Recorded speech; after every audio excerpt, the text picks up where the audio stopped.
Señores, si se conectan ustedes hasta ahora, sepan que no está don Luis del Pino, pero por una buenísima razón, y es que, bueno, buenísima razón porque está descansando. La parte mala es que estaba un poco tocado de la garganta, pero les digo que es buena razón porque mientras esté descansando antes vamos a hacer que vuelva con más fuerza porque hay muchísima tela que cortar y lo vamos a hacer con nuestros contertulios de confianza. Don Javier Venegas, bienvenido a esta mesa de tertulia. Muchas gracias, doña Carmen. Le agradezco mucho que nos acompañe hoy. En el coche, qué bien, qué buena locutora. Qué bien, pero qué suerte tenemos de que esté Luis del Pino. Yo cada vez que me dicen, oye, qué bien lo haces, no se confíen, que viene Luis del Pino de nuevo. Don Julián Victoria, ¿qué tal está usted? Doña Carmen, hoy estoy más radical que ayer, pero quizá un poco menos que mañana. Me encanta. Porque además venía reflexionando cuando decías con la muerte de Robin Iniesta que reivindicabas ese espíritu de protesta del rock de los 70s, 80s, 90, ¿no? De esa juventud que se levantaba contra el sistema.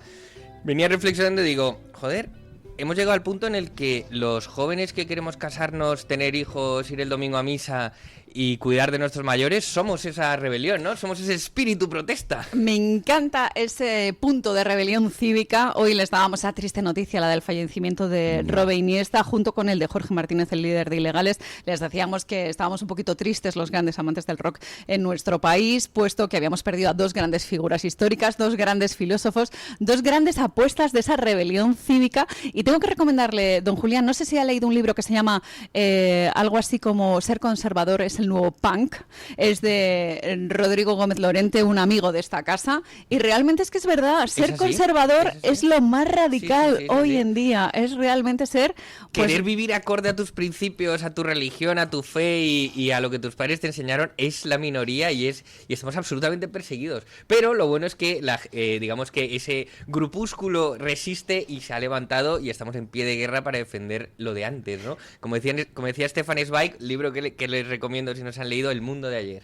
Claro, es que hay que dar la batalla. batalla. Yo le recomiendo otro que es maravilloso, que me encanta, que es Momentos estelares de la humanidad. Espectacular, me encanta. Por supuesto. Y además maravilloso. Es encantador. Por supuesto. Y sobre todo que además es, por así decirlo, un repaso relativamente breve, ¿no? A lo que somos, pero que, no sé, de alguna manera como que insufla ese espíritu en que podemos ser mejores porque lo hemos sido. Lo hemos sido y tenemos que apostar precisamente por algo que en muchas ocasiones las políticas woke dejan de lado, ¿no? El ingenio humano, a lo que ha llegado el ser humano precisamente evolucionando, ¿no? Y cuando hablamos de investigación, de desarrollo, también tenemos que ver la capacidad que tenemos nosotros para reinventarnos y poner soluciones pues a algunos problemas que podemos tener. En el ámbito de la sostenibilidad, permitidme que meta aquí una cuña, siempre se dice, es que tenemos que cuidar el medio ambiente, tenemos que dejar de usar los coches de combustión, cuando realmente el ser humano ha demostrado con su ingenio que es capaz de reinventarse y crear energías cada vez más eficientes, por así decirlo, más limpias, y no estoy hablando de las energías renovables, sino que cada vez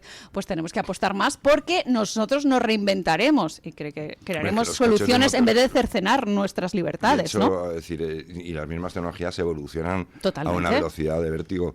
Es decir, hoy en día, diga lo que diga, un motor de combustión, un coche de combustión es enormemente limpio. Totalmente. Enormemente limpio. O sea, es decir, nada que ver, incluso en algunos parámetros, seguramente bastante más limpio que uno eléctrico. Es más, te obligan a recargar AdBlue cada no sé cuántos kilómetros para que sea limpio. Pero, doña Carmen, vivimos en tan terrible contradicción en la actualidad que la sociedad de hoy admira las obras que construyó el mundo antiguo, pero rechaza las virtudes y los preceptos que llevaron a construirlo, ¿no? Entonces, estamos en que la gente admira una catedral, pero rechaza todo lo que impulsó a la gente a construir una catedral, ¿no? Entonces vivimos en una terrible dicotomía. Bueno, y de hecho, en muchas ocasiones lo hemos dicho en estos micrófonos, se aboga por una cultura en la que se rechace el esfuerzo, una cultura de la mediocridad, ¿no? De, pues eso, no destacar y, en fin, no promover lo que realmente es el progreso, porque precisamente el progresismo lo que tendría que hacer es apostar por eso, ¿no? Por la evolución del ser humano y poner al ser humano en el centro, ¿no? Yo ahí os recomendaría,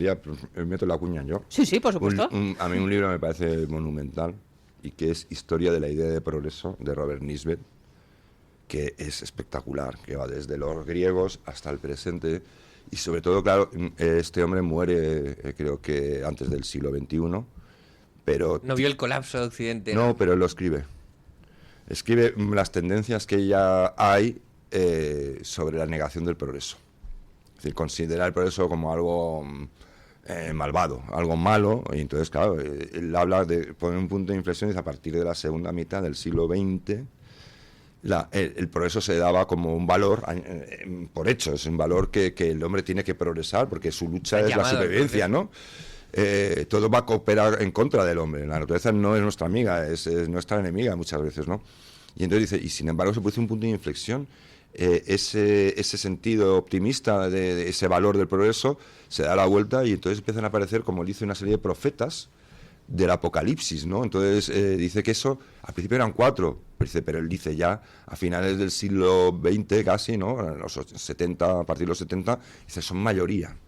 Entonces es que es un concepto del progreso que es muy importante entender. Por ejemplo, el progreso es importante. Por ejemplo, tú que eres una persona católica, pues sabrás que, por ejemplo, el progreso tiene unos lazos muy fuertes con el cristianismo. El régimen moderno europeo, más que de la Revolución Francesa, bebe de algunos principios fundamentales. Eso de la igualdad ante la ley deriva directamente de todos los hombres son iguales ante Dios. Así es. Pues sí, así es. En las alturas, en el mundo de los hombres, hay que trasladar también ese principio a una igualdad ante la ley de todos los hombres, ¿no? Y la dignidad de todo ser humano. Entonces, eso es una idea de progreso, y lo que decía, yo soy muy progresista en el sentido positivo del término. Yo creo en la modernidad, es decir, en el avance. En el avance, totalmente. por Lo supuesto. que pasa es que es un término que se ha pervertido. O sea, ahora mismo los que se autodominan progresistas, el progresismo actual es a progreso lo que carterista cartera, ¿no? Porque es que entre más avanzan en su progresismo, resulta que más dependientes somos más del Estado, más empobrecidos estamos, más colapsados están los servicios, y dice, ¿qué progreso?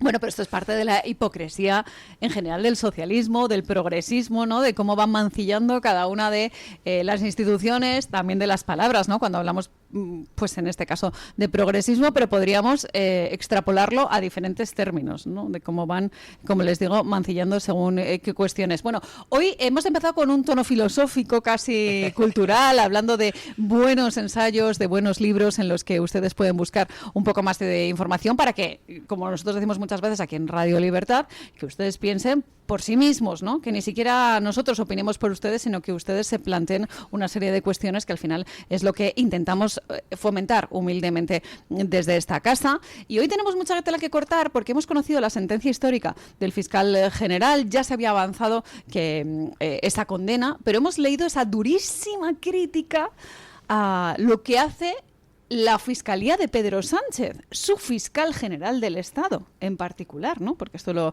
había dicho el propio Pedro Sánchez, de quién depende la Fiscalía, de quién depende, bueno, lo dejó caer. Y yo no sé si os ha sorprendido esta sentencia, sobre todo el tono en el que hablan de cómo el poder ha actuado directamente contra un ciudadano particular, que a mí es una cosa que me da muchísimo miedo.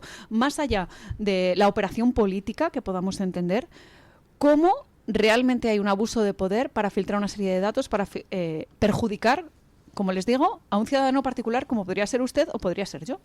Que eso es lo que han hecho directamente. Tienes la mala suerte de juntarte con alguien que tenga que ver con la política, entonces ya estás en la línea de fuego. Pero yo no creo que la sentencia sea particularmente dura. Yo creo que la sentencia es una sentencia como Dios manda, y claro, se enfrenta a un hecho particularmente grave, que es distinto. Es decir, la sentencia parece mucho más dura porque pone freno a un abuso de poder particularmente grave. Es decir, y luego ver a Pedro Sánchez en la declaración que hizo ayer, con esa cara, yo me recuerda un poco al Duende Verde de Batman, ¿no? Es un veces como que tiene que tomarse la pastilla porque se le escapa el mal y tiene que contenerlo para que no se vea tanto, pero reconociendo de alguna manera que cuando dice por defender la verdad, ¿no? Dice, no, la verdad no era la verdad. Lo que está diciendo es por ejercer de jefe de gabinete de mi gobierno, ¿eh? Es decir, está dando... Pero luego hay una cosa que me llama mucho la atención, bueno, no me llama la atención, pero que es llamativa, de la prensa adicta y de todo el establishment adicto a Sánchez, que habla de que la sentencia no es probatoria. O sea, no hay pruebas, no hay prueba directa, dicen, ¿no? La bala de plata. Bueno, hay dos cosas que hay que decir. La primera es que existe jurisprudencia que no hace falta a veces una prueba directa, de implicación directa, sino que el conjunto de pruebas circunstanciales, hechos probados y toda la cronología puede construir alrededor de un acto juzgado una imposibilidad de decir, o sea, una imposibilidad de que haya una duda razonable. Has sido tú. No puede ser que haya sido de otra manera. No hay lógica alguna que lo pueda explicar y, por lo tanto, se condena, y eso se utiliza en la Gürtel, por ejemplo.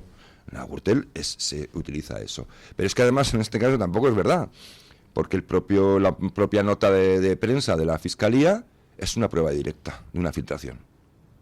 Porque el hecho de que eso lo tuvieran otros medios que no lo difundieron, no te quita la responsabilidad de que tú lo difundas.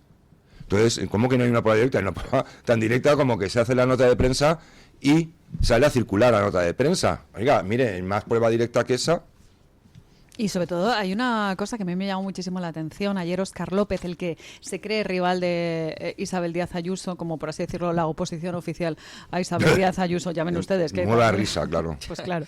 Pues decía Óscar López que el Tribunal Supremo se había atrevido a cuestionar a 2 periodistas. Ahí es nada. Claro, gracias, Estado de Derecho. Es lo que te iba a decir.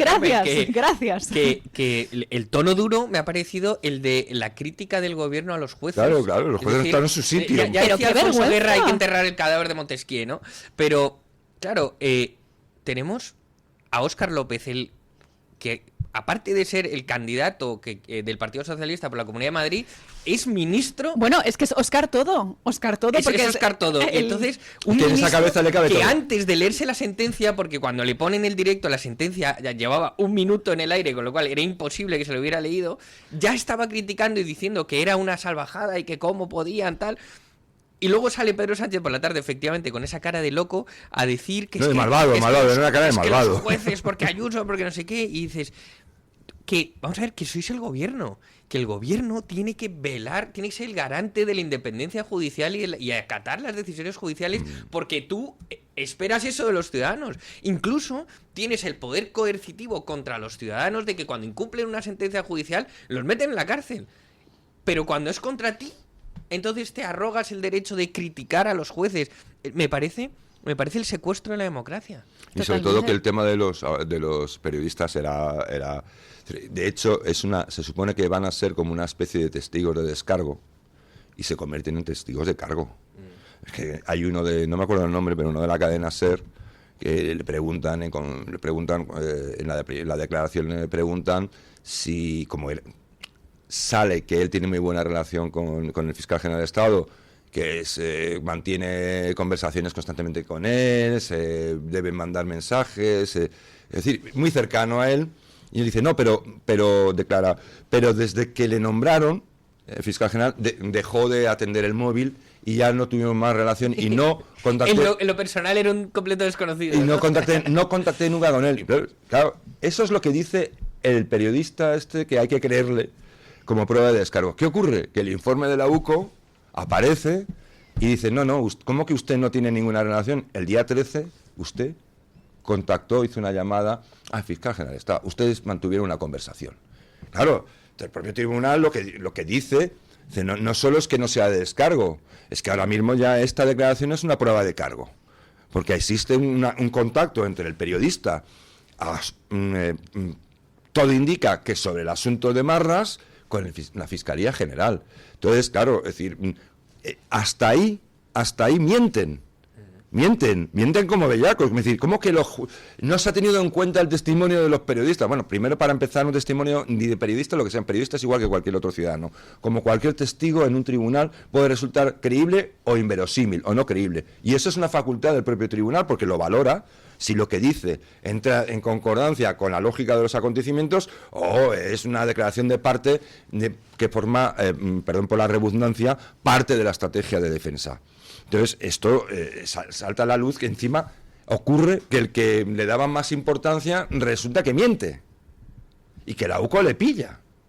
¿Cómo que usted no habló con él? Aquí está. Miente como miente la otra, la que ahora es jefe de gabinete del jefe de gabinete del subjefe del gabinete, la que estaba en Madrid del Partido Socialista. Si no me equivoco es Sánchez Acera, Sánchez ¿no? Acera, Pilar Sánchez Acera. Que cuando le preguntan ¿quién fue el periodista que tal? Y dice, no lo recuerdo, es que fue hace un par de meses, no lo recuerdo. Los mismos, es que me llama poderosamente la atención esta memoria selectiva de los que con su memoria histórica se acuerdan de hechos ocurridos hace 100 años, quién mató a quién, pero de una cosa que te dieron a ti hace unos meses, ay, perdón, se me ha olvidado. Bueno, y luego, Julián, hay una herramienta muy cómoda por ejemplo, para recordar cosas, que es no borrar el móvil.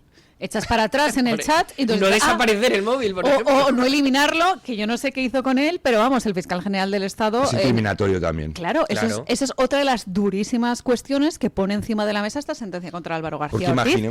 imaginemos con doña Carmen que fuera inocente este hombre. Entonces, ¿qué forma más fácil de demostrarlo que decir, aquí tienen mi móvil? Tal cual. Y pueden ustedes comprobar que yo no he tenido ninguna relación ni en mensajes, ni en correos, ni en nada con lo que la filtración del documento.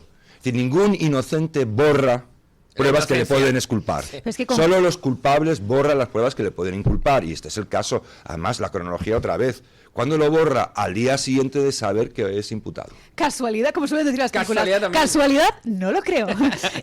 Pero sobre todo lo fuerte de esta sentencia, como decimos, es ese tema, ese abuso de poder contra un ciudadano particular y esa destrucción de pruebas que lo que dejan es un tufillo a esa mafia y a ese encubrimiento, ¿no? A esa manera de declararse culpable mediante esa destrucción de pruebas. Otra cosa que me preocupa mucho, cómo directamente Pedro Sánchez se ha enrocado en defender la inocencia de su fiscal general, hablando de pues que realmente la sentencia era como un poco débil, pese a que lo que pone negro sobre blanco está clarísimo. La sentencia es perfecta. ¿Y cómo están apuntando ya al Tribunal Constitucional como herramienta para corregir al Tribunal Efectivamente, Supremo? y esto lo comentamos aquí con don Luis hace tiempo, que me acuerdo que me dijo, ¿usted cree que el fiscal general va a ir para adelante? Y le digo, no, luego recurrirán al Tribunal Constitucional, como hicieron con el caso de Chávez y Griñán, y saldrá a rescatarlo, porque el Tribunal Constitucional, que es un tribunal político, ahora se ha erigido en juez, se ha erigido en un tribunal del ordenamiento jurídico de la judicatura, y va a salir con un recurso amparo que no se sabe qué, a decir que la ultraderecha ha perseguido al fiscal general y que lo exime de condena. Y no solo eso, sino que directamente desde Moncloa se atrevan a decir claramente que no comparten el sentido del dictamen cuando lo que tiene que hacer el Poder Ejecutivo es respetar la independencia judicial. Y cerrar la boca. Y ya está, separación de cierra la poderes, boca. que era lo que nosotros estudiábamos que había en nuestro país, ¿no? ¿Os acordáis? Es que ¿Os acordáis? lo de dice aquel el término, el Poder Ejecutivo es el que ejecuta, no el que interpreta las leyes, ni tampoco el que las hace. Pero el estamos legislativo en y judicial, pues, Exactamente. vamos a ver. Pero claro, es que también digamos una cosa. No, esto no solo aquí en España, claro, es un problema monumental. Fuera, afortunadamente todavía no es así, pero de alguna manera, entroncando un poco con lo que hablábamos antes de la idea de progreso, es cierto que en Occidente en general y sobre todo en Europa, ese concepto de Estado liberal, pero liberal clásico en el sentido de una serie de control del poder, ¿no? de ver la forma de controlar el poder, de que no haya abusos de poder, de que todos seamos iguales ante la ley, se ha convertido en una nota al pie. Es decir, eso lo vemos muy regularmente. Es decir, hay una extralimitación del legislativo, sobre todo del legislativo. No hay más que ver Europa lo que va legislando y que no se sabe muy bien de dónde sale, porque claro, dices, no, es que lo ha votado el Parlamento Europeo y tal, y al fin y al cabo son nuestros parlamentarios los que están allí, no caen de Marte, o sea, son los parlamentarios de los diferentes países los que están allí. Pero dices, ¿y quién es el que ha promovido esta ley? El Parlamento Europeo, que, por cierto, yo creo que la gente no sabe, pero que no tiene capacidad legislativa. Eso me dejó loco cuando lo aprendí. El Parlamento Europeo no hace las leyes en Europa, las hace la Comisión, que Y luego nadie las los ha vota. votado. Y luego las votan y recomiendan, pero la Comisión puede, es como el Senado, puede decir, me da igual tu veto. Pero bueno, esto, Julián, forma parte de la propaganda histórica. Cuando hay alguna medida que es realmente incómoda para la ciudadanía, dice, es que nos obligan en Europa. ¿Y quién Mentira, es también. Europa? Pero No yo entiendo. creo que- ¿Los que Pero en hemos muchas votado oca- los que no hemos votado? Pero y en muchas ocasiones también es mentira. O sea, no existe una obligación. Hay veces que son marcos reguladores, normativas, que muchos supuestos buenistas, a veces del color rojo y a veces del color azul, dicen, es que nos obliga Europa, como pasa con las medidas medioambientales en el Ayuntamiento de Madrid, las que cercenan la libertad No, de hay todas una las cosa que personas me que, gustaría vamos decir. en coche. Hay una cosa, por ejemplo, es decir, yo lo que quería decir es que aquí el truco es cómo una ley o una directiva llega a ser discutida, entre comillas, y luego votada y aprobada o puesta en circulación, y no otras. Es decir, ¿quién selecciona ahí qué es lo que hay qué es lo prioritario? Porque de repente resulta que llegan 27.000 iniciativas de transición energética que nadie ha pedido, que en realidad, ¿de dónde puñetas salen? De los lobbies, de determinados lobbies. Entonces, es decir, también es muy selectivo, que dice, no, está aprobado, es democrático y tal. Sí, oiga, pero la cuestión es el mecanismo mediante el que se elevan determinadas iniciativas y se desprecian otras. Que eso habría que averiguarlo también muy bien, porque ahí está la trampa. Y luego la segunda cuestión es, por ejemplo, el Parlamento Europeo, o la Comisión Europea casi mejor, es decir, ¿cómo selecciona a sus miembros? Bueno, esa es una cuestión interesantísima. ¿Cómo tenemos a Teresa Rivera de vicepresidenta y de comisaria en una de las cuestiones fundamentales, que es, entre ellas, la transición energética, la competitividad y demás? Con el voto a favor del Partido Popular. Con el voto a favor. No, en aquel momento... En el caso de Ursula von der Leyen, con el voto a favor del Partido Popular. No, en este caso intentaron que no... Tarde y mal... Intentaron que el Partido Popular Europeo no votara a Teresa Rivera, pero según la ley no escrita que dicen ellos, pues es que cuando se aprueba ya previamente el nombramiento de alguien es muy raro que no tal. Y yo comprobé que era mentira. Había habido 4 casos que, aún estando de acuerdo, llegó el momento de la votación y por algún escándalo o por alguna información, pues al final se le echaba abajo al candidato. Pero la cuestión es quién controla.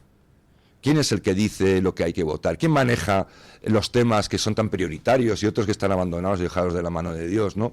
Entonces es una cuestión que... Y además, Javier, es que ya no estamos en el punto de injerencias de unos poderes a otros y entonces Montesquieu ha muerto porque el legislativo se mete en el judicial con el ejecutivo. No, es que ya tenemos también después al Estado ingiriendo en las vidas privadas, en las libertades individuales del ser humano, con lo cual ya es el Leviatán de Hobbes, es el Leviatán fuera de la jaula que nadie es capaz de controlar, porque son capaces de venir a decirte lo que tienes que hacer en tu casa, cómo educar a tus hijos y además...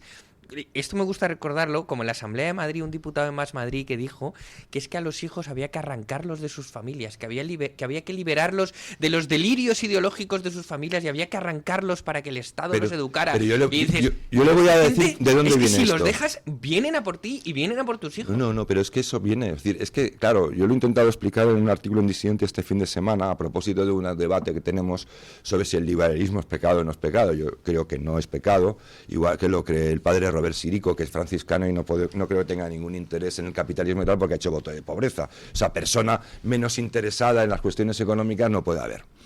Desde el punto de vista de que le venga bien, ¿no? Es decir, entonces, hay una cuestión que yo intento explicar. Es decir, en Europa hay un país que es Suecia, que en la década de los 20 del siglo pasado, que ya han pasado más de 100 años, descubre lo que se llama la nueva vía, que es la socialdemocracia, que es una alternativa al marxismo, que la única diferencia que mantiene es que no expropia los medios de producción porque creen que es mejor que se quede en manos privadas, pero aplica una cosa que nos ha venido condicionando hasta el presente, y es que no se expropian los medios de producción, pero sí se controla la demanda.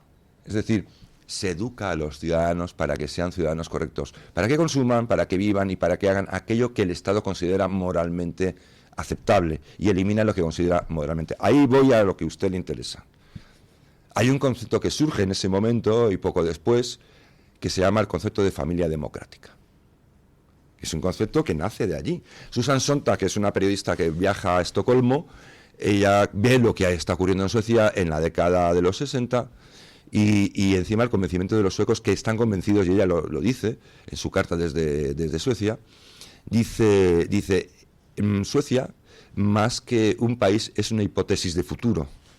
Y los suecos están convencidos de lo que están haciendo allí, 5, 10 o 15 años después, se va a propagar al resto de Europa. Y llegó el futuro y se había propagado.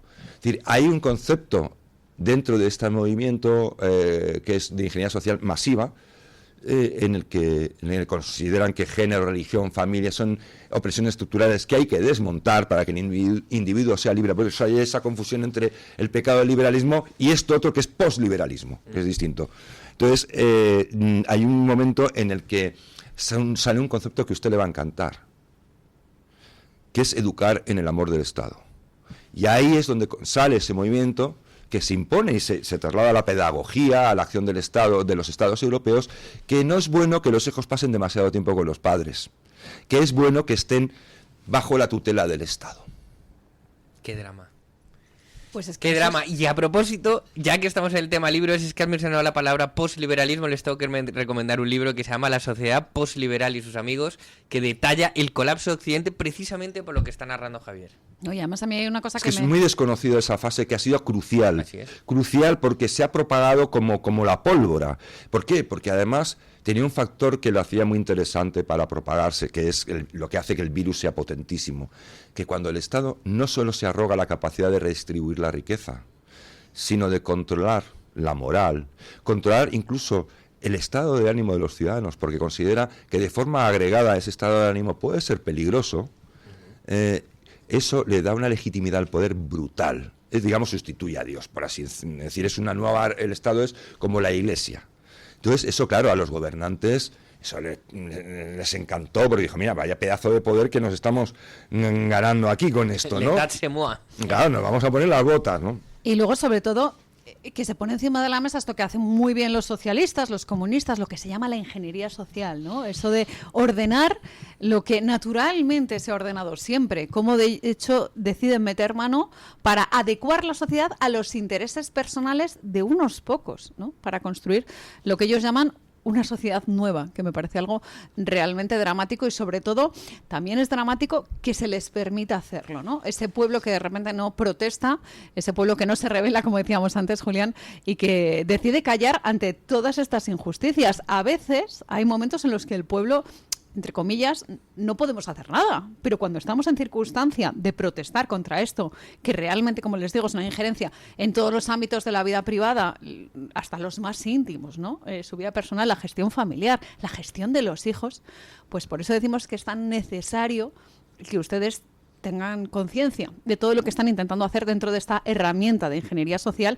porque es una estrategia muy a largo plazo. Exacto, es incremental además, es incremental. Por eso la gente dice no protesta, porque la gente va metiéndolo en pequeñas dosis y encima lo venden como algo moralmente bueno, o sea, es por el bien, ¿no? Entonces, que es muy típico de los socialistas, ¿no? Esa es por tu seguridad. Y luego todo aquel que pone algún pero, le sueltan otro mecanismo que ha funcionado de maravilla, que ha ocurrido con el machismo, o sea, el machismo, con el cambio climático, que es el pánico moral. Una vez que el Estado y el poder se atribuye la moral pública, puede generar pánicos morales que te incriminen civilmente, como diciendo, tú eres enemigo de las mujeres, tú eres enemigo del planeta, no hay nada que discutir. Es un cortafuegos, porque sacas el debate del terreno normal en el que discutimos las personas, de las razones, de los razonamientos, a una cuestión que es un automatismo puramente emocional. Tú no eres una persona que está discrepando solamente. Tú eres un tipo peligroso, un tipo malvado, un demonio, un diablo, ¿no? Alguien que quiere que sufran las mujeres, que el planeta llegue al apocalipsis, que los jóvenes mueran y que todo lo malo, o sea, eres el anticristo, ¿no? Entonces, esta cuestión es una cuestión que la han manejado fenomenalmente, pero a fuego lento.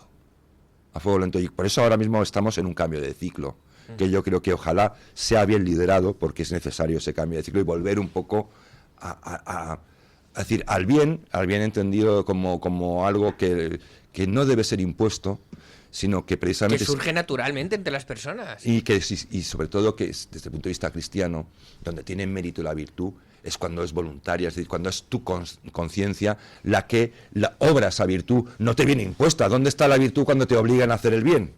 ¿Qué mérito tienes tú como cristiano si llega alguien y te dice, haz esto o te fusilo? Pues hombre, no tiene ningún valor moral, ninguno. Bueno, a mí me gusta mucho que en este programa seamos así de discrepantes, de disidentes contra ese orden que nos intentan imponer dentro de pues la progresía, este gobierno, y que por tanto seamos así de rebeldes, así de conservadores, así de punk, que es como somos aquí en Radio Libertad. Conservadores, como dice Scatton, porque conservamos lo que vale la pena conservar, es decir, damos valor a lo importante. El pasado se construyó sobre cosas probadas que funcionaban. Y por tanto nosotros reciclamos esas cosas y seguimos construyendo sobre unos pilares que ya heredamos sólidos. Pero al contrario que ellos, que nos dividen artificialmente con nuevas ideas, porque ellos son mutandis mutandi, ¿no? Todos los días se levantan y dicen, hay que cambiarlo. Construyamos algo nuevo. Lo que sea, nueva estrategia. Pero algo nuevo ¿sobre qué? Porque eso no está probado. Bueno, no importa, si luego nos estrellamos, pues ya vemos porque lo cambiamos otra vez. Pues así vamos. Y por eso me encanta la frase de la tradición no es la adoración de las cenizas, sino la transmisión del fuego. Mire, eso que usted explica tiene un ejemplo maravilloso que es de plena actualidad, hablando del cambio climático. Fíjese que antes de que hablaran de que las emisiones, el calentamiento global, no era ese el argumento que manejaban. Lo mutaron, porque el problema era que íbamos a agotar los recursos naturales. Ese era el gran frente. el ecologismo no hablaba del calentamiento global, entonces hablaba incluso de la glaciación, ¿no? Y del agujero de la capa de ozono, ¿se acuerda usted dónde estará ese agujero? Pero fíjese que entonces hablan del agotamiento no, vamos a acabar con el mundo, vamos a agotar los recursos del mundo, vamos a agotar el mundo. Y hacen el pronóstico en los límites, aquel documento del MIT que es los límites del crecimiento económico, en donde pronostican todos esos pronósticos que hacen que no dan en ni uno, no aciertan ni uno. O sea, todo es un error garrafal de principio a fin. Se va a acabar el oro en 1980, se va a acabar la plata en el 1920, o sea, en 1990. 30 años. Sí, el petróleo tal, las mareas van a tal, todo equivocado. ¿Qué hacen entonces cuando se dan cuenta de que el progreso, bien entendido, es capaz de hacer cada vez más con menos? Porque si los recursos son limitados, lo que no es limitado es el ingenio, ¿eh?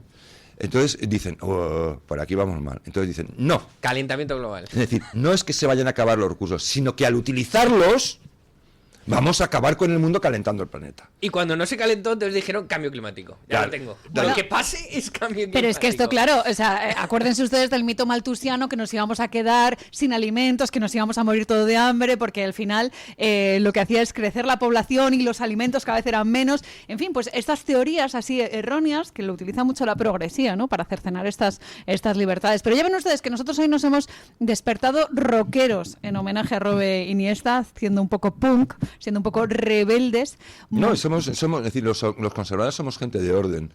Es decir, lo que intentamos es volver a darle orden a las cosas, el orden lógico, el orden racional, el orden evidente, el orden bueno, ¿no? Bueno, decir el así, sentido común, las evidente, cosas que funcionan y desechar las cosas que no han y funcionado. quitar de en nunca. medio este caos que nos han impuesto, que ha acabado con la gente pensando cosas tremendas. Cosas tremendas, por ejemplo, que hemos admitido que nosotros no tenemos que hacer cargo de nuestros padres cuando se hacen viejos, que eso es cosa del Estado. O que incluso no tenemos que educar a nuestros hijos, porque para eso está la educación pública, que en vez de enseñar qué es lo que deberían hacer, los educan, que es distinto. Claro, y hemos llegado a un punto en que eso es malísimo. Y sobre todo que tengamos que reivindicar el sentido común es algo realmente dramático. Señores, nos acercamos a las 9:05, 8:05 en las Islas Canarias. Brevísima pausa publicitaria y volvemos aquí en Mañanas en Libertad. Tu voz, tu libertad, tu radio. Radio Libertad. Estas fiestas en Viena Capellanes cocinamos tu Navidad. Celebra lo grande con o sin camareros y sorprende con nuestros menús de cóctel y picoteos navideños. Y en casa, encárgate solo de disfrutar. Descubre la carta en todas nuestras tiendas o en vienacapellanes.com. Con Viena Capellanes, todo sabe mejor en Navidad. Entre los primeros psiquiatras de España está el doctor Francisco de Linares Vivar. En el año 1935 fundó en Málaga el Hospital Psiquiátrico San Francisco de Asís. Desde entonces, en este centro se aplican las más modernas técnicas para curar al enfermo psiquiátrico. Llame al Hospital Psiquiátrico San Francisco de Asís al teléfono 952 20 14 64 o entre en la página web www.hospitalsanfrancisco.com. Escúchanos y no te pierdas nada. Síguenos en redes sociales y entérate antes que nadie de nuestros contenidos, entrevistas y momentos destacados. Búscanos como Radio Libertad en todas las plataformas y únete a nuestra comunidad. Conéctate y vive la libertad en tu radio. ¿Tu piel ha perdido firmeza? ¿Tus articulaciones están más rígidas? La fórmula de Aminopac contiene aminoácidos precursores del colágeno y vitamina C necesarios para la salud de tu piel, huesos y articulaciones. Dale a tu cuerpo lo que necesita para producir colágeno con Aminopac. Pídelo en tu herbolario o farmacia o visita ahora mederinutrición.com. Estos goles, el clásico de la radio deportiva, en sintonía exclusiva de Radio Libertad, ya estamos aquí. Ya sabes que la noche solamente es para líderes y por la noche también en la radio contamos el deporte. Yo sabía que Luis Aragonés ya había firmado. Este es el clásico de la radio deportiva todos los días de lunes a viernes. Yo estoy aquí muy a gusto en el Villarreal. Ya sabes que estamos en todas las redes, en Twitter, en YouTube, en iVoox y en la aplicación Radio Libertad que nos escuchas en todo el mundo. Para subir a primera todo ha sido pico y pala, pico y pala. Estamos en la medianoche a partir de las 12, de 12 hasta la 1, de lunes a viernes. ¿Qué más puede pedir? Goles, simplemente periodismo de etiqueta.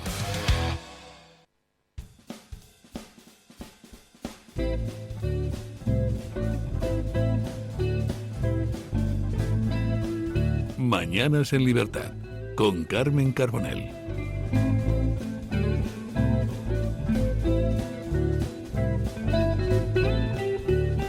Señores, si se están ustedes conectando a la sintonía de Radio Libertad a esta hora de la mañana, sepan que don Luis del Pino no está con nosotros porque está descansando, tenía un pequeño problema de salud, pero vamos, muy pequeño, que lo lió un poquito la garganta y le hemos dicho, Luis, conserva fuerzas, que lo que viene es importante, sobre todo porque...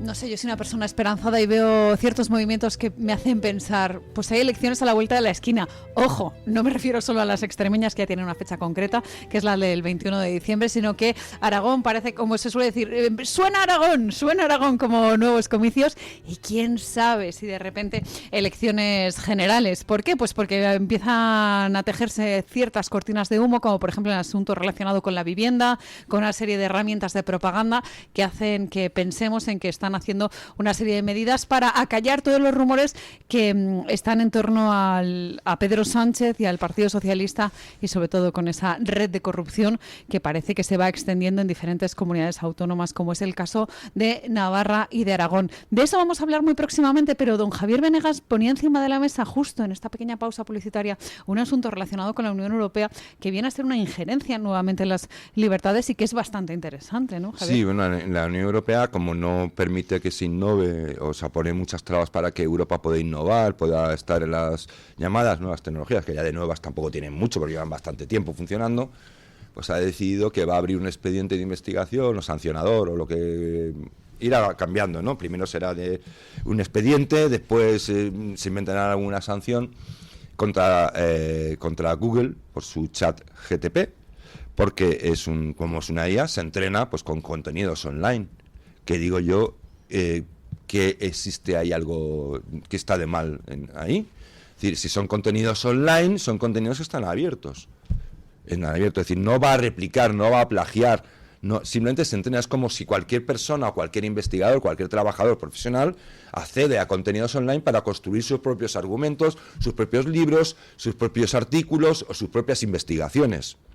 Entonces, y aunque le renten, es decir, desde el punto de vista le procuren un beneficio, no hay nada ilícito en ello. ¿Por qué la Unión Europea se ha propuesto ahora también ir contra las inteligencias artificiales que, queramos o no, van a ser imparables? Y no hay que tenerlas miedo, puñeta. Y aquí estamos siempre inmediatamente viendo el apocalipsis en cualquier avance.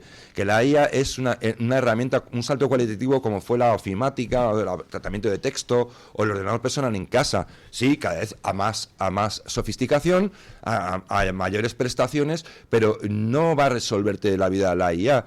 Hay quienes dicen que ahora va a evitar que se pueda facturar por horas, que no sé qué. Estamos hablando de algo tan estúpido como que no hay nada más difícil que pronosticar el futuro. O sea, cada vez que se ha intentado hacer, se ha fracasado estrepitosamente. Pues la Unión Europea, en lugar de permitir o de incentivar que aquí haya lo que llaman startups y este tipo de empresas que son tan valiosas en todos los lugares del mundo, menos aquí, pues lo que hace es ponerle palos en las ruedas a los que lo hacen fuera. Entonces yo creo que esto tiene que cambiar también.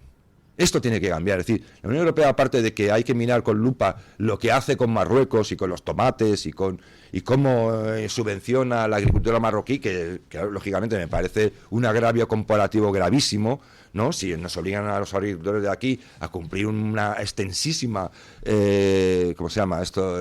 Legislación. Sí, legislación, pues oiga, el que viene de fuera no se lo puede saltar.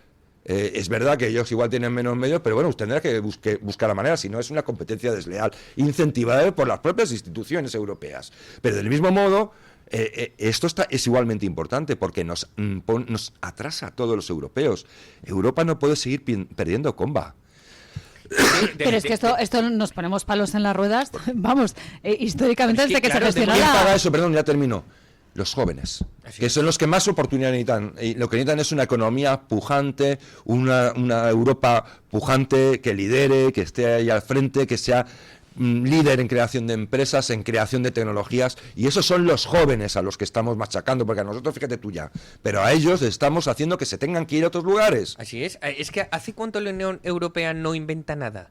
¿Desde hace cuánto la Unión Europea solo prohíbe? Quiero decir, atacaron el coche de combustión fabricado, por ejemplo, en Alemania, en Francia o en España, y entonces los europeos se fueron a comprar coches eléctricos a China. Castigaron los coches tradicionales para entrar a Madrid Central en contra de los intereses de sus propios pueblos. Se pusieron a pensar que si había que poner tapitas en las botellas de agua fijas para que no contaminaran no sé qué las tortugas, cuando Estados Unidos y China están en una competencia armamentística de blockchain, de IA, de nuevos desarrollos tecnológicos, de que si Elon Musk saca Neuralink y entonces Amazon saca no sé qué, y dicen, la Unión Europea ¿hace cuánto no inventa nada? ¿Hace cuánto perdimos el empuje de progreso del que hablábamos antes, donde Europa era la cuna del conocimiento y la cuna del progreso y la cuna del avance tecnológico? E intelectual. Y artístico y arquitectónico, todo, ¿no? Y música, es que todo. ¿Cuándo se perdió eso y la Unión Europea solo se dedica a poner trabas, a gobernar o a legislar en contra de los intereses de sus propios pueblos? Por ejemplo, la energía nuclear. Resulta que la energía nuclear era tan mala, tan dramática y tan peligrosa contra el cambio climático y el planeta, que entonces decidieron que había que prohibir la energía nuclear.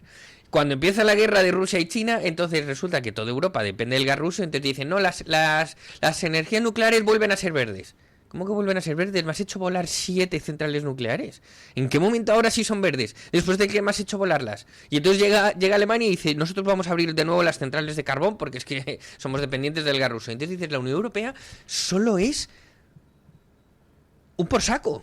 Sí, sobre todo lo que decimos, es una manera de perjudicar a los que realmente son pues los ciudadanos de todos los países europeos, que es como ¿cómo es posible que se haya creado una entidad que directamente perjudica a los votantes? Y aún así la gente sigue comulgando con este sistema tan pernicioso, que como decíamos antes, lo que falta es sentido común. Don Javier Venegas, conozco un periodista que no descansa nunca, que es Julio Ariza, que a través de su canal de Telegram y a través de su canal de WhatsApp envía información que no aparece en diferentes medios de comunicación, y de hecho le hacía llegar, si no me equivoco, una información... Sí, me manda una información de que Telefónica ficha a Ortúzar para el Consejo de Administración de Movistar Plus, es decir, un nacionalista vasco de pura cepa, que ha sido, creo que fue presidente de Euskal Telebista, y que, y bueno...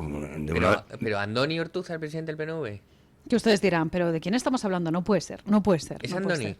Entonces, efectivamente, es lo que nos está diciendo don Javier Venegas, esa conexión... Andoni Ortúzar, sí. Esa conexión, el presidente del PNV. Claro. Que Andoni Ortúzar me lo encontré veraneando en Santipetri, en la playa, y le dije... ¡Qué buen sitio, qué buen sitio! Andoni, ¿sabes cuál es la mejor playa de España? La Concha de San Sebastián. Pues fíjate qué cosa, que luego además, como nos Yo tratan soy de muy extranjeros, nacionalista, pero ¿verdad? todos se van a Santipetri. Hay un núcleo duro Sanedrín de oligarcas vascos que con casoplones, Sí, porque esta gente no vive allí, las casas son bastante caras, incluso alquiladas. Y allí hay una serie de chalés bastante estupendos donde estos señores disfrutan de la españolidad, que niegan. Por eso me recordé que la mejor playa de España estaba en las provincias vascas. La importancia de esta noticia es ni más ni menos que entra ya el siguiente, el primer movimiento importante, bueno, no es el primero, pero bueno, verdaderamente con carga muy política, es que Telefónica, donde ha desembarcado, no olvidemos, el capital del Estado, que estamos volviendo para atrás. Pues ¿qué ha hecho el gobierno? Colocar a un secesionista, o sea, un nacionalista, pata negra, en el Consejo. Bueno, en fin, yo es que estamos viendo cosas que son realmente fascinantes. Sí, ¿no? que puedes responder a lo que decía Carmen entonces de esos movimientos previos a elecciones, ¿no? Donde van colocando sus posibles apoyos. Claro, y sobre todo hablaba yo de esa conexión con diferentes maniobras de propaganda, así como la creación de una nueva entidad de vivienda que se llama Casa 47, que no deja de ser una refundación de un ente que ya existía, que estaba encargado de la promoción de vivienda y que quizás sirva para colocar a los suyos, ¿no? Que eso es algo que les gusta hacer bastante, ¿no? Pero que si tienen muchos favores que deben estos históricos socialistas. Yo le daría un significado político a este nombramiento también, que entraría con otras cuestiones que yo creo que empiezan a ser noticia importante respecto a Pedro Sánchez. El primero es que evidentemente esto es un nombramiento, es un movimiento político para asegurarse seguramente el apoyo del PNV, pase lo que pase, y evitar que haya cantos de cisne o cantos, mejor dicho, de sirena, en un momento dado que puedan traicionar a Pedro Sánchez en el inmediato futuro, ¿no? Y luego hay otro elemento que yo considero que es muy interesante, de que ya se ha abierto la veda dentro del propio Partido Socialista. Es decir, Sánchez está intentando, en vista de que puede perder el poder ejecutivo y el gobierno, lo que quiere asegurarse es el control del Partido Socialista, por eso está colocando a esos mediocres como candidatos en las diferentes comunidades autónomas que no van a ganar ni una elección, pero van a controlar las federaciones locales en cada comunidad autónoma al servicio de su amo. Aquí hay un movimiento extraordinario, el caso Salazar. El caso Salazar, ¿quién lo filtra? Lo filtra propio, desde dentro del propio PSOE. Con intención, precisamente, de privarle a Sánchez, porque, claro, yo recomiendo una columna que ha escrito Ignacio Sánchez Varela en El Confidencial, que me ha parecido espléndida, porque es una explicación perfecta de quién es Salazar y cuál es su relación con Sánchez, y la importancia que tiene este personaje, o tenía este personaje, para el sostenimiento de la estructura de poder que radica directamente en la Moncloa, y donde este hombre era una pieza fundamental porque era, digamos, el machaca, el jefe de obra del control de las encuestas, seguramente del control del CIS, y además el que constantemente le daba, como dice el propio Ignacio Varela, la metadona estadística que necesita Sánchez para saber por dónde está, por dónde se mueve. Y el hecho de que se lo hayan cargado, siendo una pieza tan fundamental desde el momento en que se quita de medio a Redondo, es la pieza fundamental, es el controlador entre lo que hace el Ejecutivo y lo que puede ocurrir en el PSOE. Y lo explica muy bien, insisto que vale la pena leer el artículo de Ignacio Sánchez Varela. Lo que está demostrando es que hay una guerra ya abierta dentro del PSOE, que no quieren, bajo ningún concepto, que si este hombre cae del poder o cae en todos los sentidos, mantenga el control en el Partido Socialista, porque se teme lo que está ocurriendo ya, y que lo comentábamos fuera de micrófono usted y yo, que el hundimiento del PSOE es mayor de lo que reflejan las encuestas. Es decir, eso, y el hecho de que la agencia tributaria haya abierto una investigación por los 2,4 millones que presuntamente o aparentemente, según declaraciones de una causa que está abierta, habrían transferido a un testaferro para que lo recibiera una empresaria amiga de Begoña Gómez relacionada con el caso del rescate de Europa. Eso, que la agencia tributaria hasta hace poco no era capaz ni de seguir, pasó por alto los 200 millones de la trama de hidrocarburos de defraudación de IVA, es que un elefante pasando por delante del radar y no lo vio. Ahora resulta que la agencia tributaria sí está ni más ni menos que investigando algo que afecta directamente a la mujer de Sánchez, porque hay la sospecha de que ese dinero no lo recibiera per se esta empresaria amiga de Begoña Sánchez, sino que fuera una intermediaria y que ese dinero acabara en otras manos. Es decir, son factores que indican que Pedro Sánchez ya tiene la guerra abierta desde dentro. Bueno, y sobre todo que yo decía esta mañana un poco con un tono irónico, que sería gracioso, ¿no?, que cayera al final Pedro Sánchez por un delito, por así decir, de encubrimiento relacionado con el feminismo, con esos comportamientos así un poquito detestables, vomitivos de Francisco Salazar, o por un delito climático, ¿no?, que sería una divina comedia, ¿sí? ¿Verdad? Sería como un acto de justicia divina. Sería Zeus devorando a sus hijos. Pero ellos tienen bula.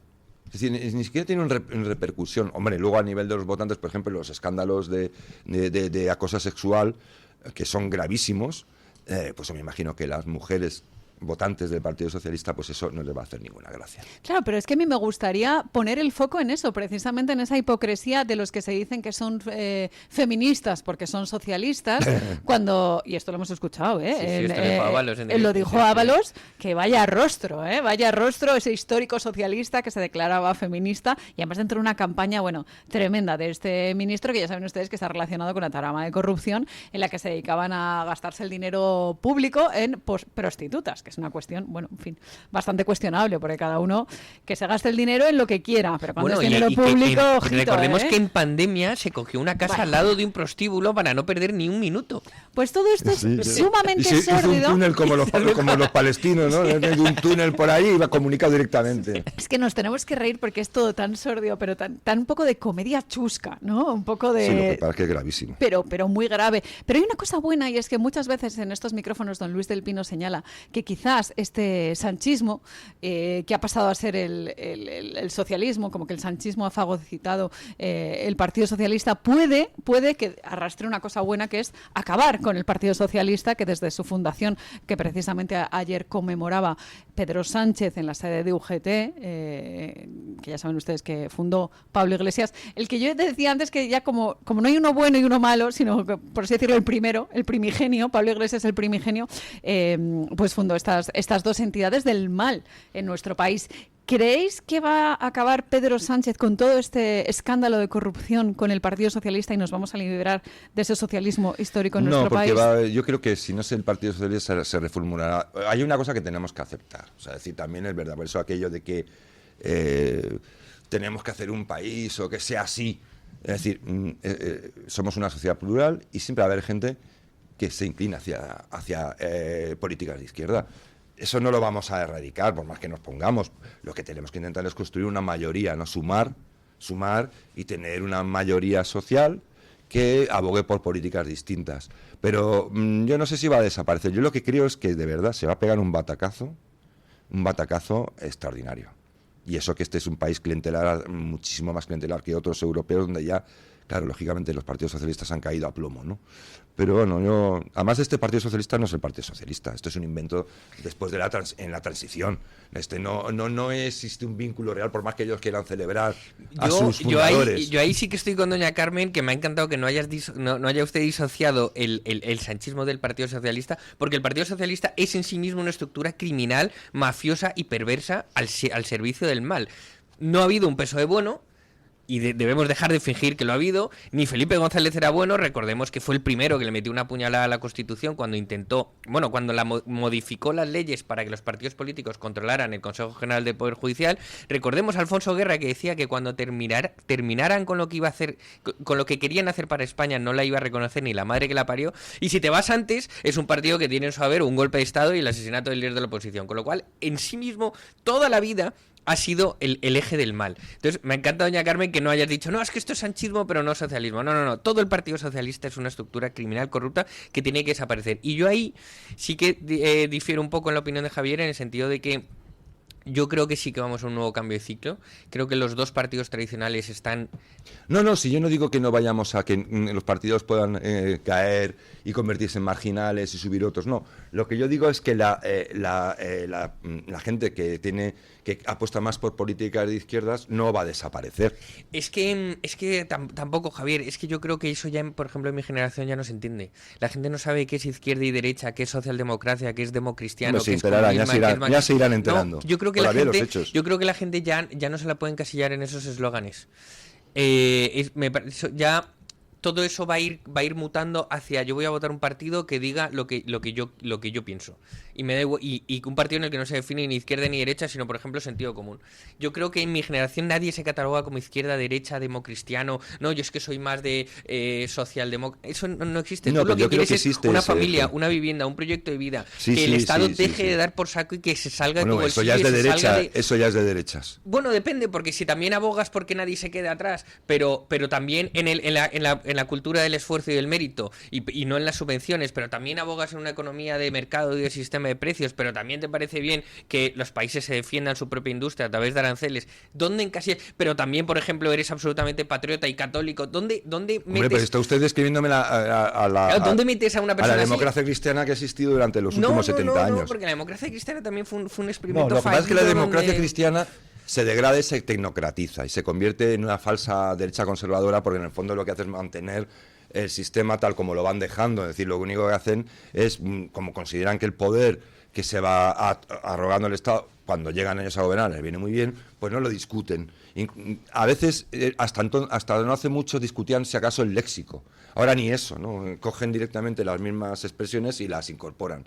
Pero desde el punto de vista filosófico, de la filosofía política, por supuesto que existe una diferencia que puede ser matizada, porque no es una diferencia así cartesiana que cortas con un cuchillo y ya no hay nada más que aquí y usted no puede coger nada del otro lado. No, existen zonas grises en donde hay cosas que, por ejemplo, un Estado subsidiario que en un momento dado, pues hombre, hay gente que se muere en la calle, de verdad, literalmente, pues no lo vas a dejar que se muera en la calle. Hombre, a mí me parece mejor que exista una sociedad con fundaciones, con iniciativa individual, privada, que de repente pues haga ese tipo de actos, digamos, de caritativos o de aprecio humanitarios y de aprecio a las personas. Pero en general, si usted considera que hay que controlar el poder, usted no es de izquierdas. Usted está en el otro lado.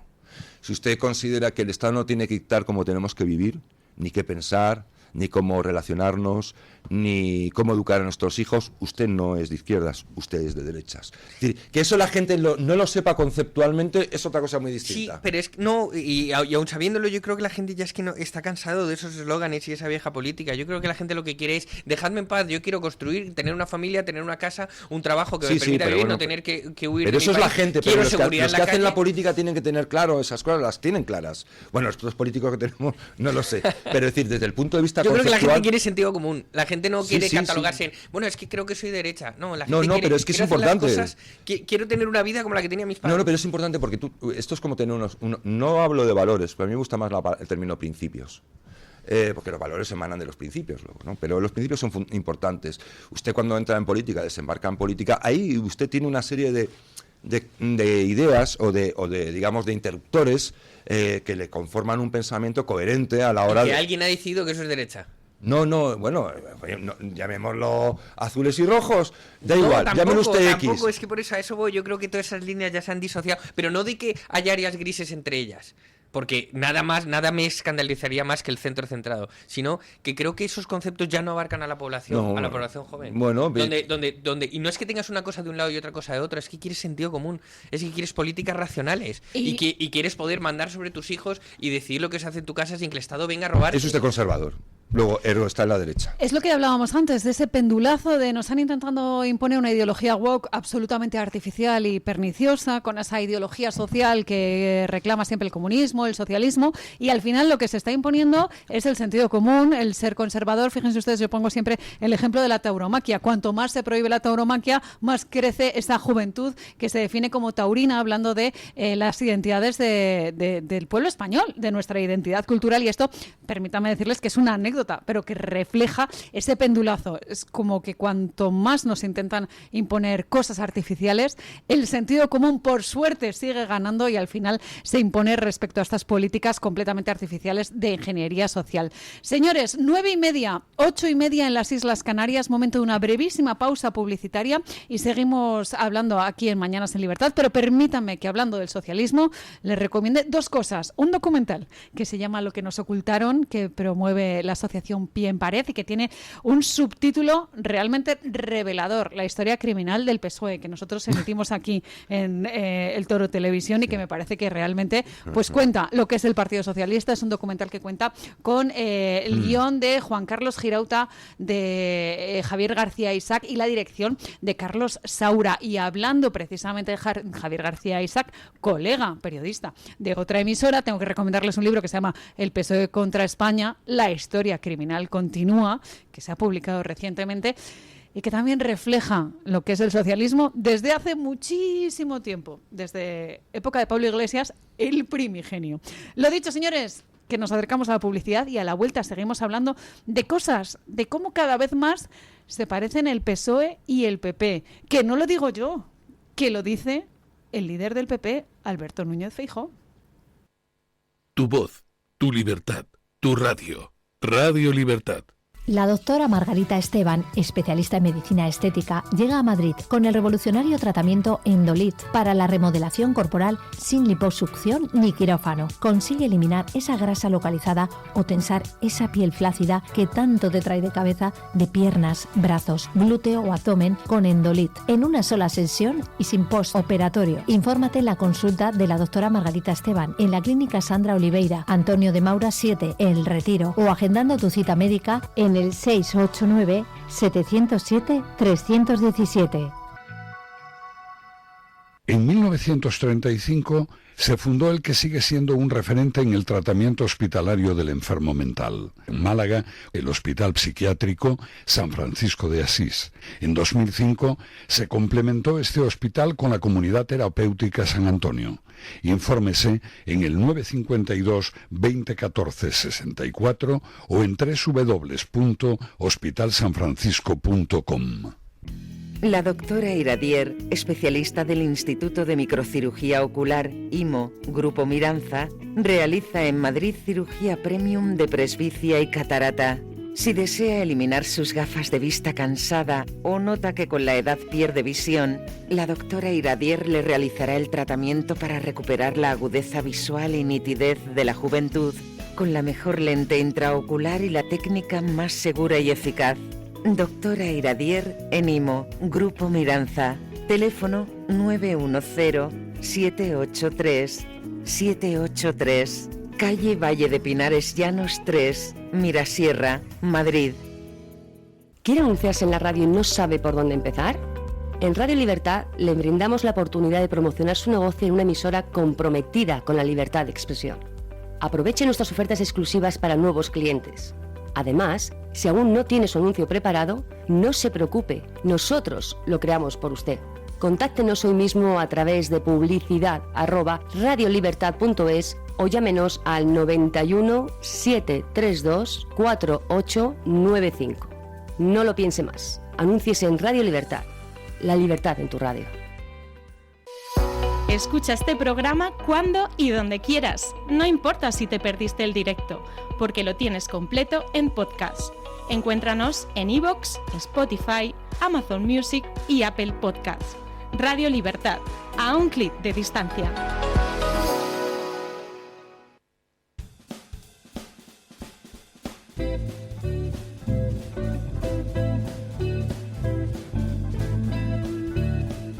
Mañanas en Libertad, con Carmen Carbonell.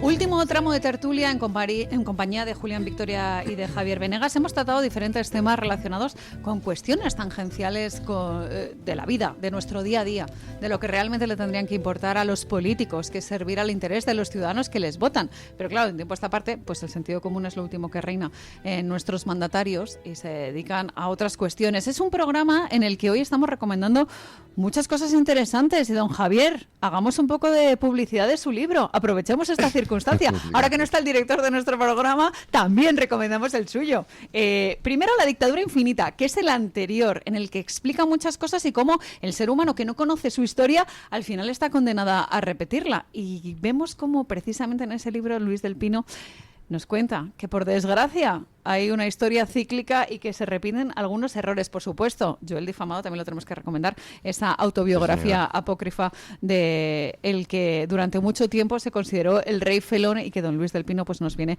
a explicar. Ese mito, sí. Exacto, a desmontar ese mito. Pero el que quiero recomendar, don Javier, es un libro que utiliza una frase que ya se ha hecho, por desgracia, histórica, el de no tendrás nada y serás feliz, hablando de ese comunismo tan dramático que lo que hace es, una vez más, cercenar las libertades. Sí, en el libro explico todo el procedimiento mediante el cual esa idea de que vamos a que ser pobres y que no crecer económicamente y que no tener hijos y que, en fin, el co-living, el coworking, todo este tipo de cosas es el paraíso.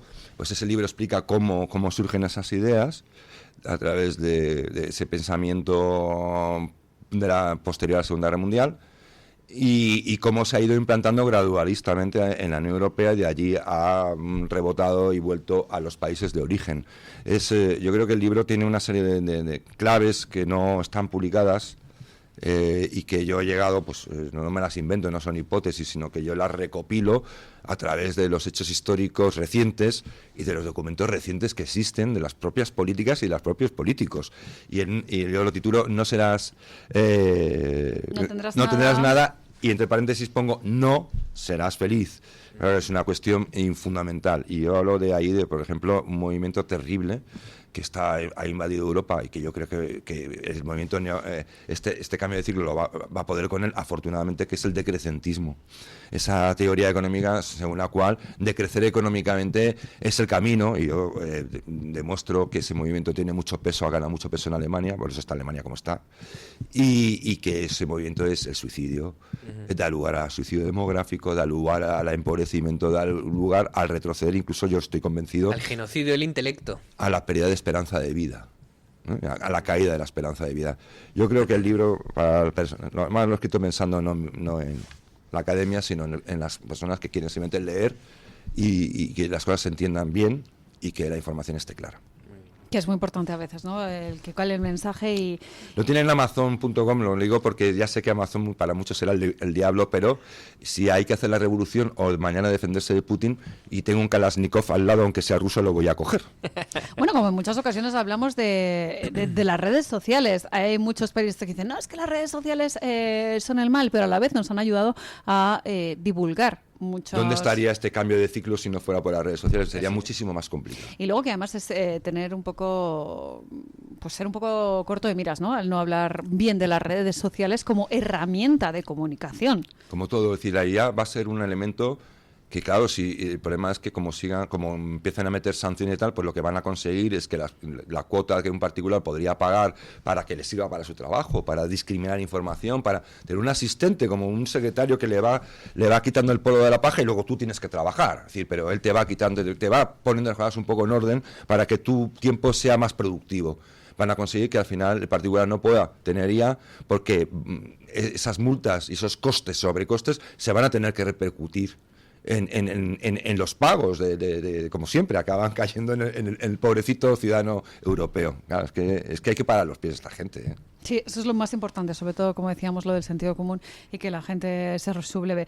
Estamos hablando de cosas muy generales para el devenir del día a día de cada uno de nosotros. Hemos tenido tiempo para hablar de la sentencia del fiscal general del Estado, de la hipocresía del PSOE al hablar del tema relacionado con el feminismo. Hemos hablado tangencialmente pues de esa red de corrupción, ¿no? que se sitúa en torno al PSOE, concretamente al entorno de Pedro Sánchez, de si realmente puede terminar dinamitando el partido precisamente por esa corrupción del entorno del sanchismo. Pero permitidme que habla brevemente el melón, por así decirlo, de la información internacional con el caso de María Corina Machado. Sabéis que hoy tenía que el Premio Nobel de la Paz recibir concretamente el Premio Nobel de la Paz, se tenía que trasladar a Oslo.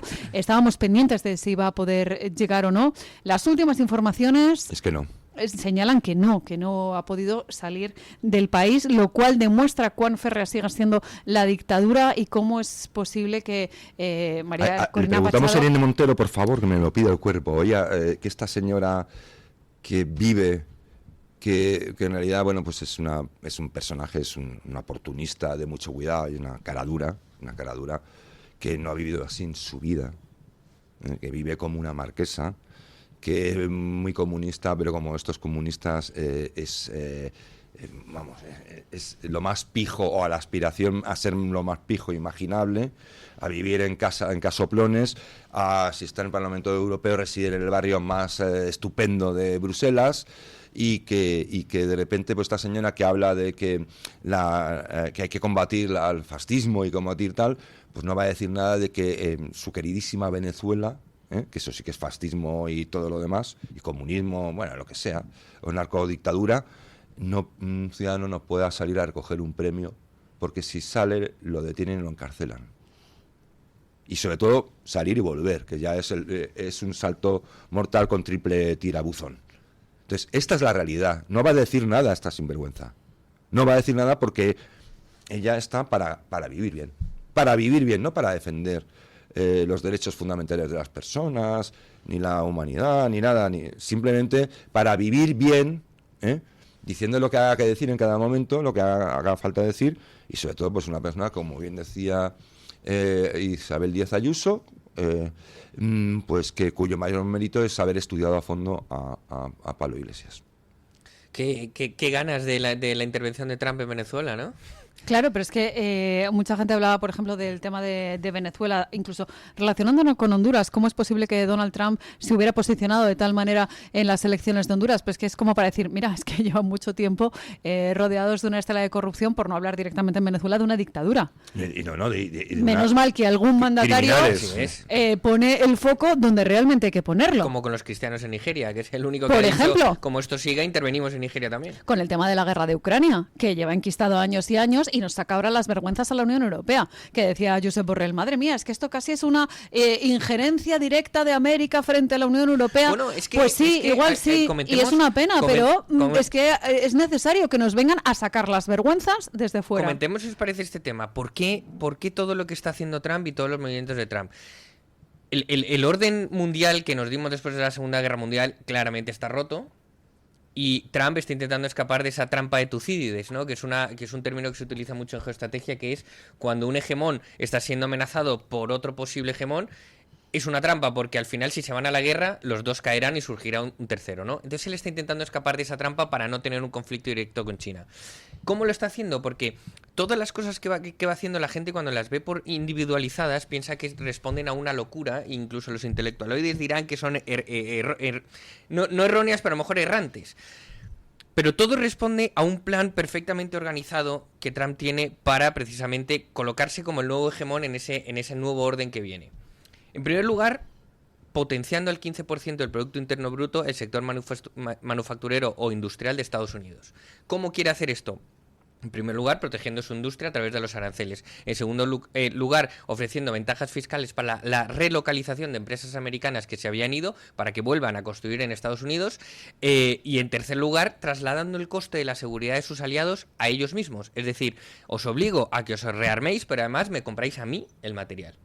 Con lo cual potencia... Cosa que no está sucediendo. Con lo cual potencia su... Pero va a acabar sucediendo porque al final Europa tiene que comprarle a Estados Unidos. En segundo lugar... Cada vez menos, cuidado con eso. Es que eso es una de las patas de la estrategia que yo creo que va a salir Por mal. eso Trump se lo está jugando todo a un plan de varias fases. En segundo lugar, revirtiendo procesos de desdolarización. ¿Esto qué significa? Que... Sabemos que el comercio internacional se maneja a través de el dólar. Es la moneda reserva del mundo. El dólar, que estaba en torno al 70% de reserva monetaria de los países en 1990, ya va por el 60%. Es decir, los países estaban abandonando el comercio mundial a través del dólar.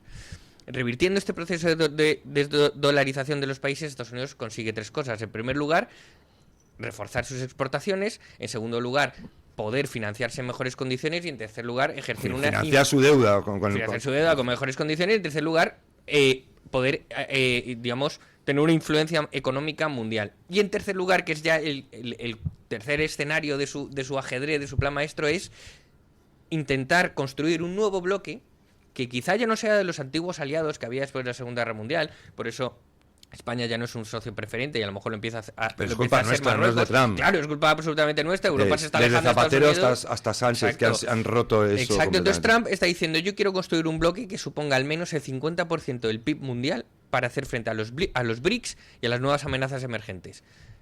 ¿Quién se apunta a esto? Me da igual si es la Unión Europea o no. Me da igual si lo hago con Marruecos, Brasil, Vietnam y tal. Es que Estados Unidos ha visto que el orden mundial se había roto y que necesitamos uno nuevo y que él quiere liderar el nuevo. Si usted me permite, yo creo que los propios asesores que están en el Consejo de Seguridad y tal, ellos tienen claro que si bien pueden incorporar nuevos aliados, que igual no eran, al principio no hubiesen sido posible que estuvieran, apuestan por reconstruir en buena medida el bloque tal cual era, porque las relaciones son de muy larga trayectoria, existen unos vínculos fortísimos que son difíciles de romper y desde luego porque geoestratégicamente a veces parece que no, pero la posición, aunque pensemos que todo es muy moderno y que todo se ha ido a la nube, el hecho de que a veces ocupes una posición en un determinado lugar geográfico te convierte sí o sí en un aliado preferente por la fuerza de la posición que ocupas, que es el caso de España,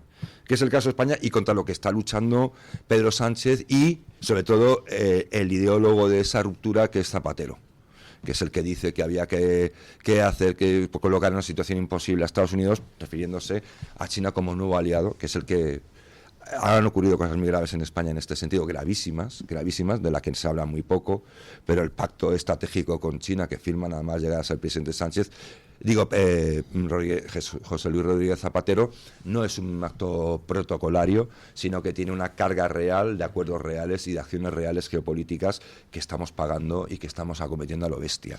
Pero yo creo que donde se equivoca sobre todo por la visión distinta de con quién está tratando, y con la paciencia distinta de con quien está tratando y del tiempo que tiene con quien está tratando, que no lo tiene Trump, es en el caso de Ucrania. Para mí se está equivocando bastante. No va a conseguir apartar a Rusia de China, no lo va a conseguir, porque Putin no quiere, y porque Putin tiene un plan que lleva aplicando marchamartillos desde hace un cuarto de siglo, desde que llega al Kremlin, y porque él está en una jugada con la que contemporiza con Trump lo que necesita, igual que contemporizó con la OTAN y con sus aliados europeos durante los primeros 15 años.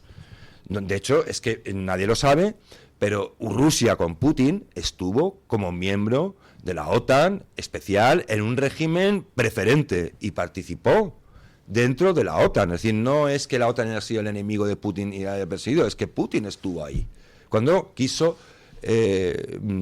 travestirse de aliado confiable, cuando él estaba llevando a práctica el plan que hemos visto ahora que quería haberlo conseguido de otra manera sin tener que llegar a utilizar la fuerza, pero como falló el plan desde el punto de vista más sutil, tuvo que recurrir a la opción B.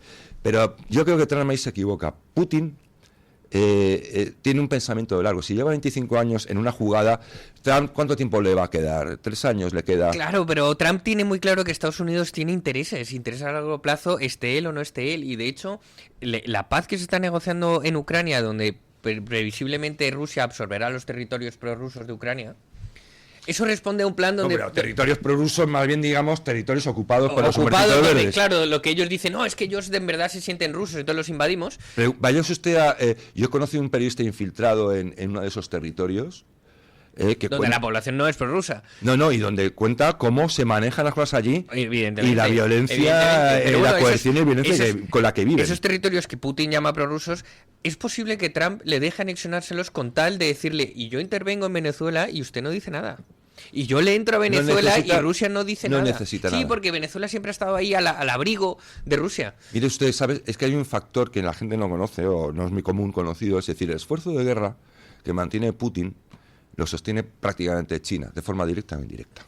Es decir, es el principal hegemón, como dice usted, el otro hegemón, digamos, en este frente no es Rusia, es China. Sí. Y lo hace con una forma muy taimada, muy típica de los cerebros del Partido Comunista Chino, que piensan a muy largo plazo, cosa que nosotros no. Entonces es un problema, como decía, creo que era Henry Kissinger, perdón por citar al demonio para muchos, pero lo decía acertadamente, que nosotros jugamos a las damas y ellos juegan al ajedrez.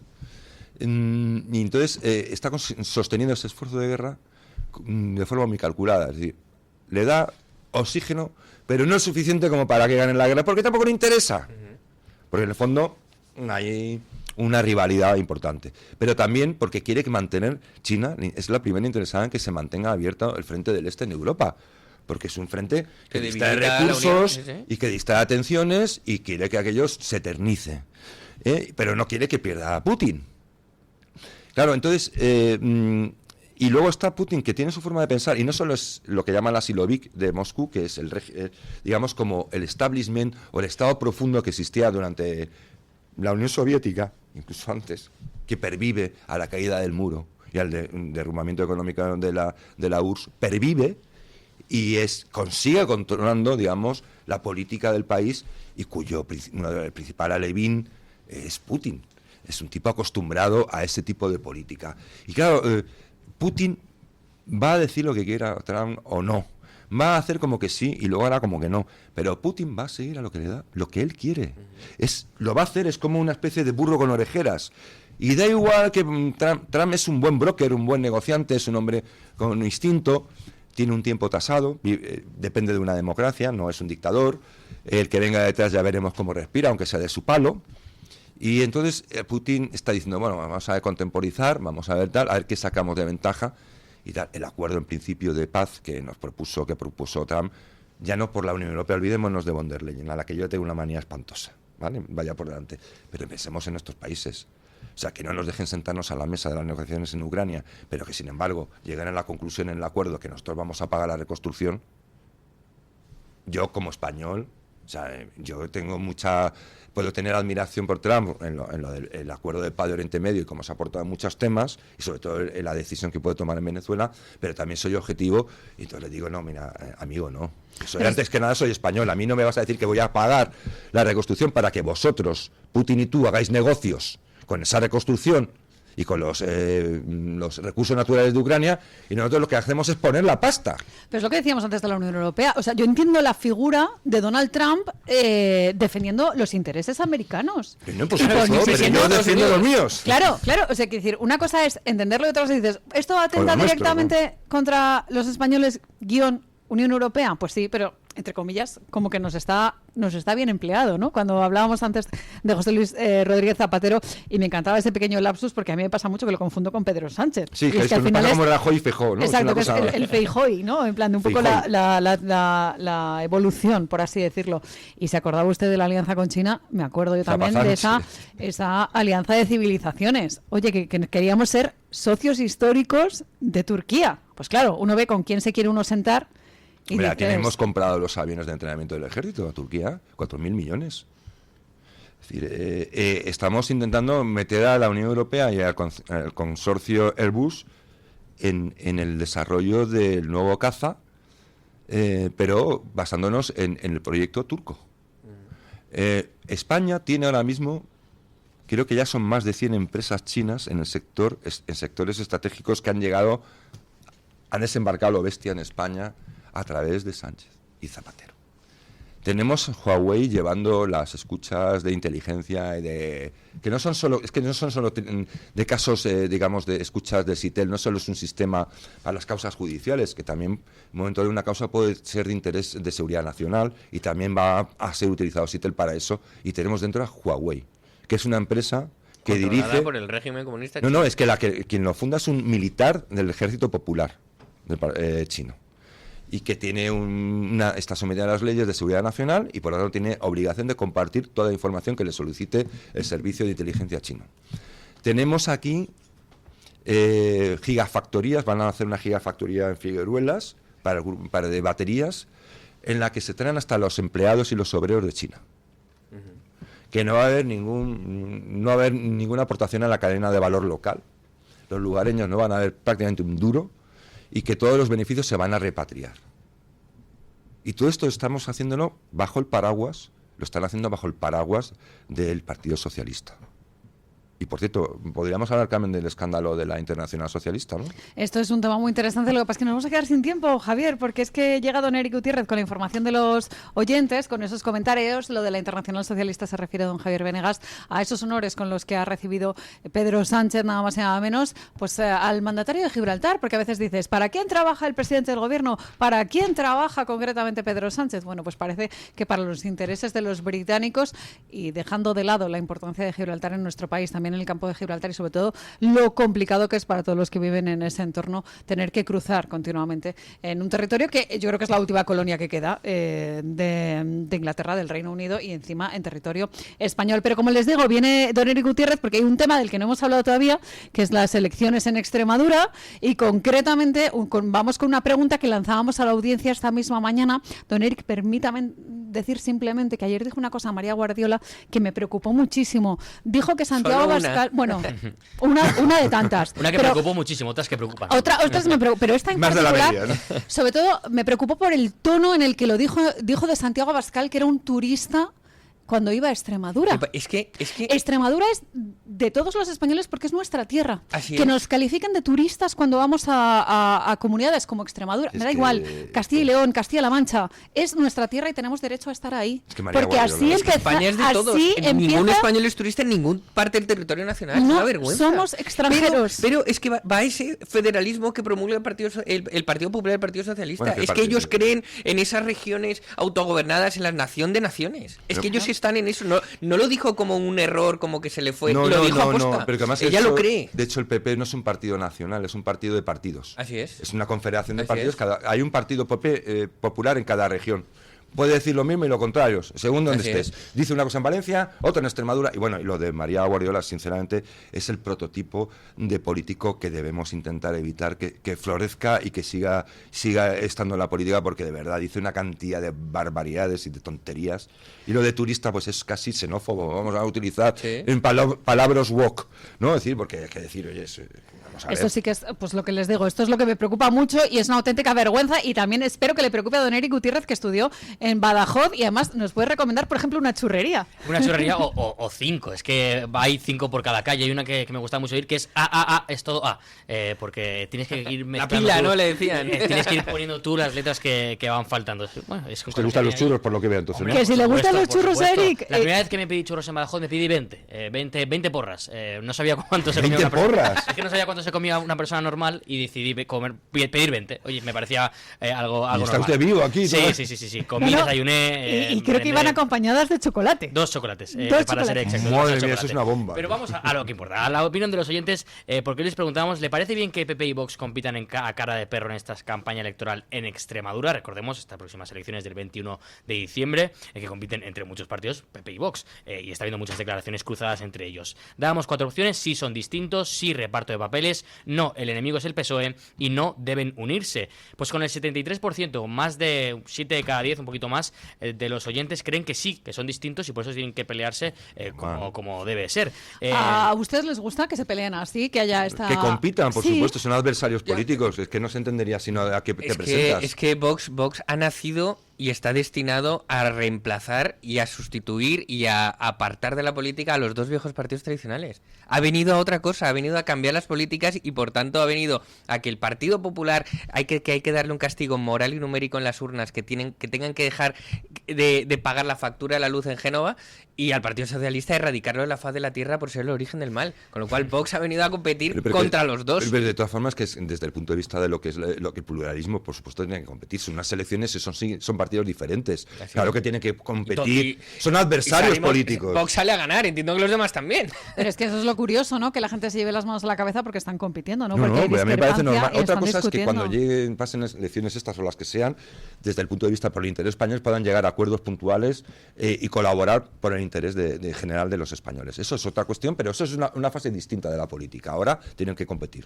Don Eric, perdóneme que le he cortado a mitad de los resultados. No, simplemente digo los resultados. Con el 19%, la segunda opción más votada es no, el enemigo es el PSOE. Hay 2 de cada 10 personas, oyentes de Mañanas en Libertad, que creen que el enemigo es el PSOE y que hay que centrarse más en él. Y empatados, el sí reparto de papeles con un 4% y no, deben unirse. Digamos que entre esas 2 opciones está 1 de cada 10 personas ha votado esa opción, ya sea porque que sí que tienen que hacerlo, porque es un reparto de papeles diferente entre los 2 partidos, o no, que deberían unirse y, pues imagino, en contra del PSOE, evidentemente. Tenemos un minutito solamente para los comentarios. Tiene que seleccionar lo mejor de lo mejor. Pues cojo un par de ellos. Gema nos dice: son tan distintos que al PP hay que considerarlo como la nueva izquierda. Lo dice muchas veces don Luis. Esto defienden lo mismo que PSOE y todos sus satélites, sobre todo la candidata de Extremadura, evidentemente María Guardiola, y en la Unión Europea, que votan como uno. Y por ejemplo también nos dice Miguel Castilla, va en otra dirección: el enemigo es el PSOE, pero desafortunadamente para María Guardiola el enemigo parece ser Vox.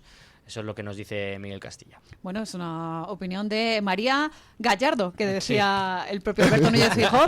En las anteriores elecciones hay un vídeo circulando en redes sociales que además, de hecho, Julián Victoria decía una cuestión que la gente, la verdad, es que quizás no repare en ella, que aparece Feijóo con gafas, que eso implica que es en las antes, anteriores elecciones. Que es las anteriores. Yo creo que se las tiene que volver a poner porque no es consciente, no está viendo lo que está pasando. En aquellas también se cubrió de gloria a María Guardiola, o sea que es una que fue la responsable, no olvidemos, fue la responsable de que a Pedro Sánchez no se lo pudiera echar del gobierno, porque fue la que instauró, promulgó y promovió una campaña contra Vox que al final acabó pasando factura por el voto útil al inútil, donde la gente no entendió cómo había que votar y cómo se tenía que hacer, y entonces al final el Partido Popular, por cierto, recordemos la portada de La Vanguardia de una entrevista a Alberto Núñez Feijóo, el 23J, que Feijóo decía: esperamos que el Partido Socialista nos salve de pactar con Vox.